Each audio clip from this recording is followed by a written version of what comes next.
Welcome. In this video, we are going to learn about the various operations on rows and columns on data frame.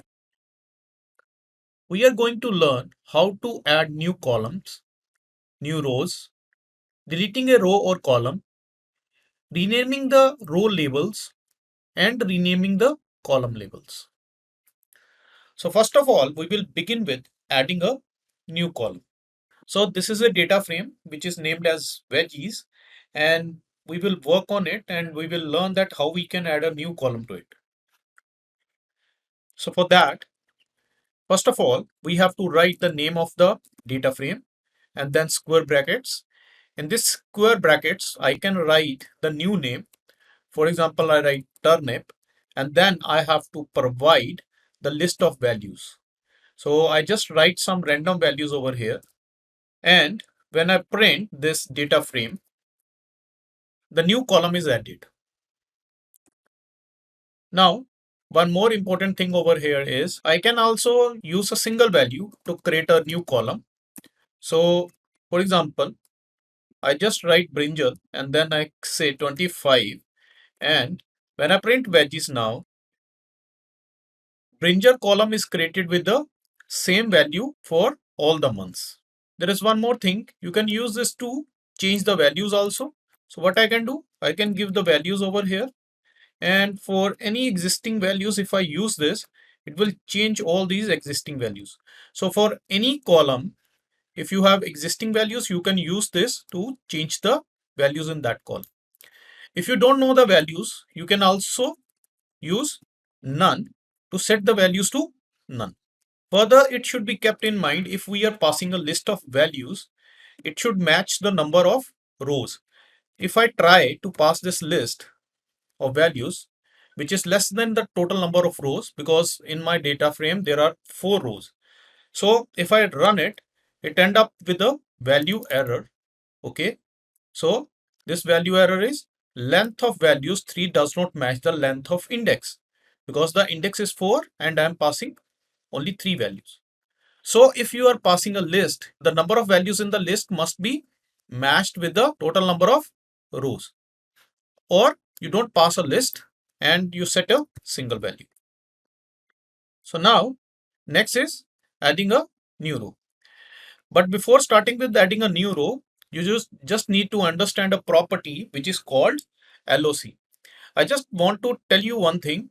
In many of the books, this is written as a method, but it is not a method. It is a property, and this is a screenshot which I have taken from the pandas documentation. So clearly it has written over there that it is a property. So this property assesses a group of rows and column or by labels or by Boolean array, which we will learn later on. But for time being, you just need to understand that this property can be used to add a new row, and we will learn that how we can do that.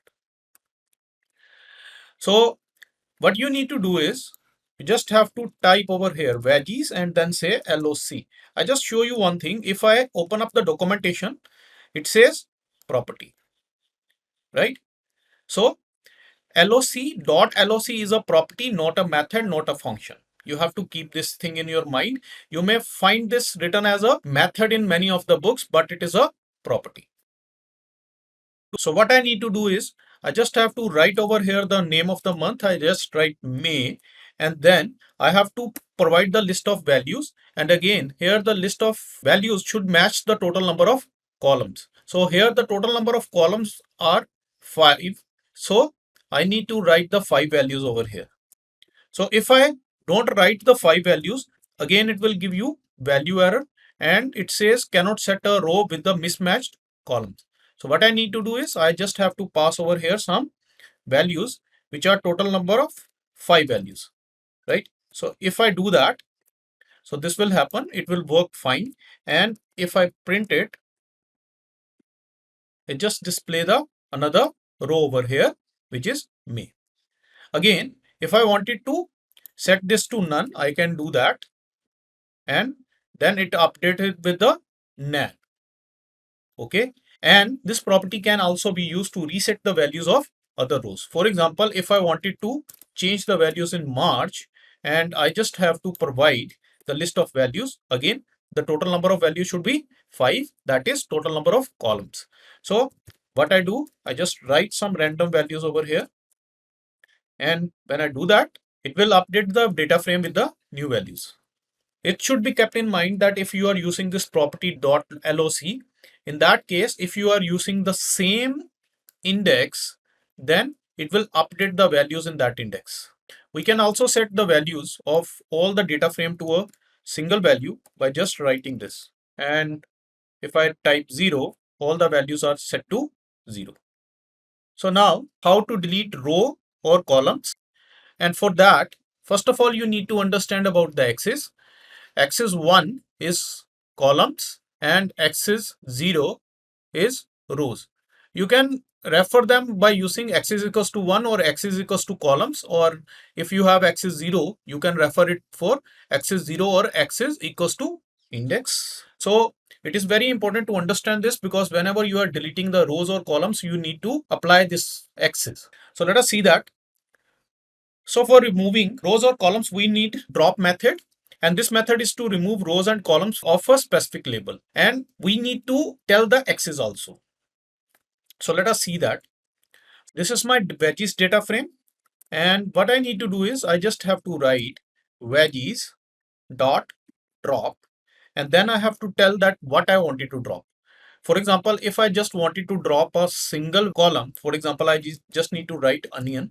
And then I also have to write axis equals to 1, because onion is a label of a column. So I just need to write this, or I can also do columns. It totally depends upon me what I wanted to do right over here.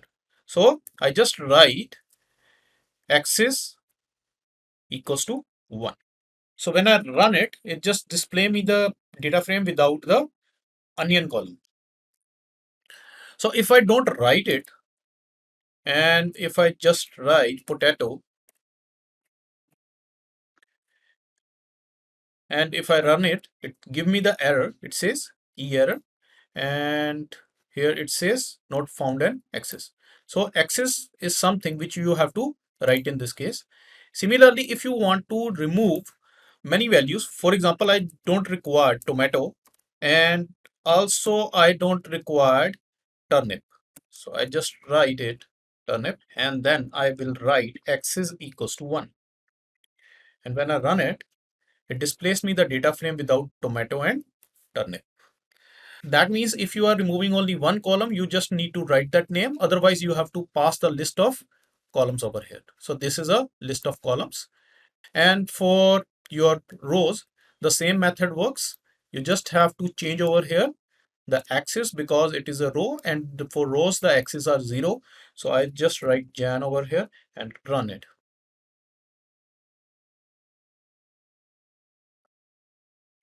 There is one more important thing about the drop method is, if we have this data frame, and if I write veggies dot drop, and then I just drop onion, and axis equals to 1, it shows me that the onion column has gone. But when I print this veggies once again, it again shows me the onion column.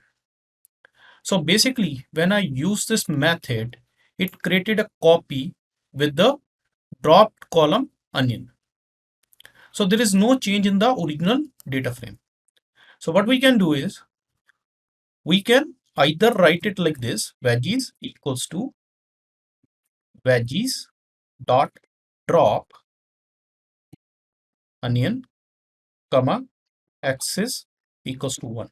So what will happen? A new copy is created, but that copy is again stored in the data frame veggies.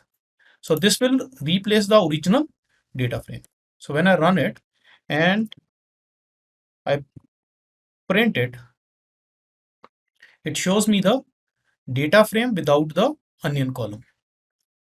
There is one more method which you can use, that is veggies dot drop, and I just wanted to drop potato now. Axis equals to 1, and then there is another argument that is in place and you have to set it to true. This in place equals to true means that replace the original data frame. So now if I run it and then I print it,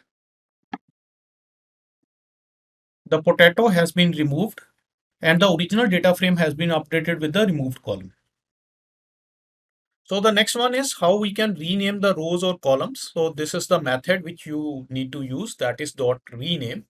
We have to pass the access and tell that what you want to rename.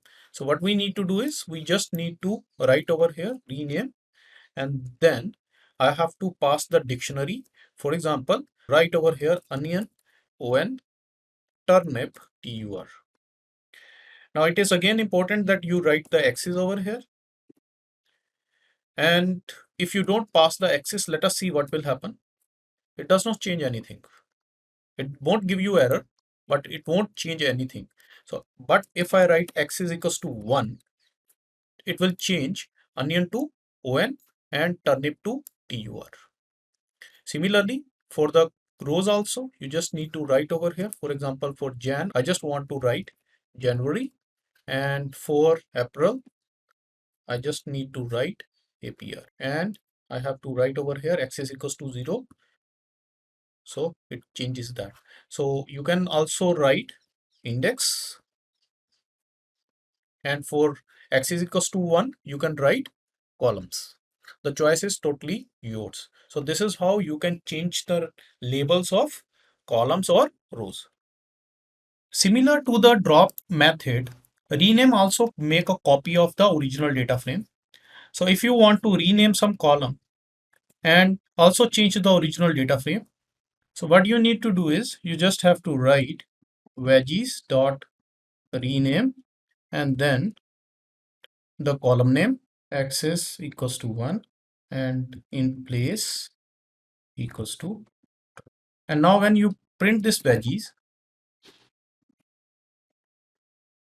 it will display you the column name to 2. That means it has replaced the original data frame.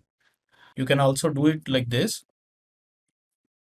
Veggies equals to veggies dot rename, and for example, I just want potato PO axis equals to 1, and when you run it, it has replaced the original data frame.